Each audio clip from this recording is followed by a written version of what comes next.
Welcome back, students. Today we are going to start the first chapter of history, and its name is When, Where, and How.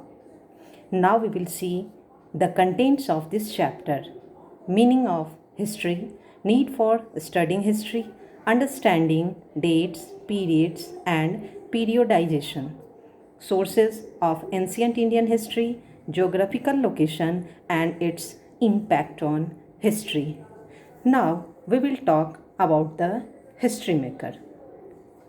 The famous Greek historian Herodotus is regarded as the father of history. He was the first historian known to collect historical materials systematically and arrange them in a well constructed narrative.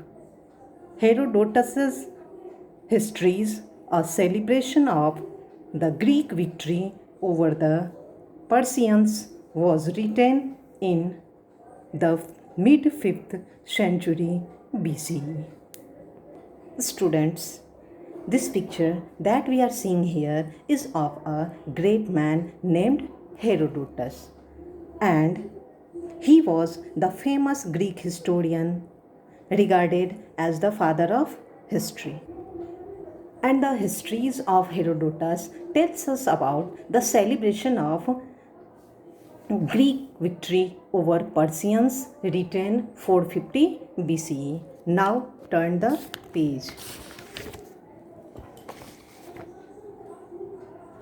Now students, at the top of this page we are seeing some pictures has been given. So look at the following image.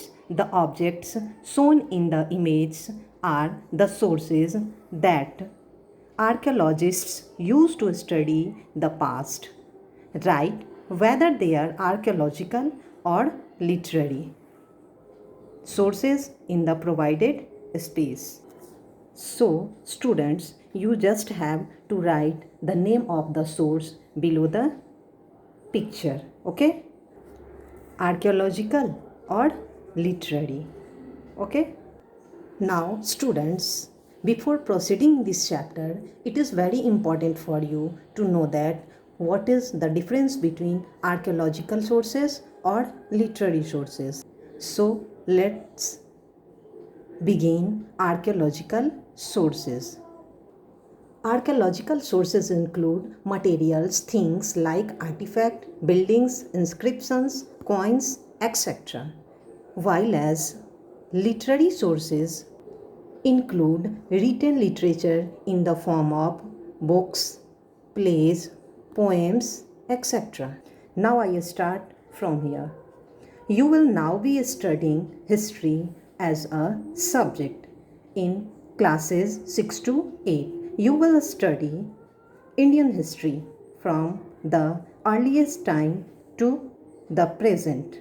Read on to develop an understanding of the subject, the significance of history. Significance means importance of importance. Significance of history means importance of history in our day-to-day life, and to know the interconnections. Interconnections means a mutual connection between one or more things. So, know the interconnections between the past and the present. So, students, you will now be studying history as a subject in classes 6 to 8. You will study Indian history. And the history is subject studied to know the interconnections between the past and the present. Okay? Now we will know about in detail what is history in the next video. Thank you all.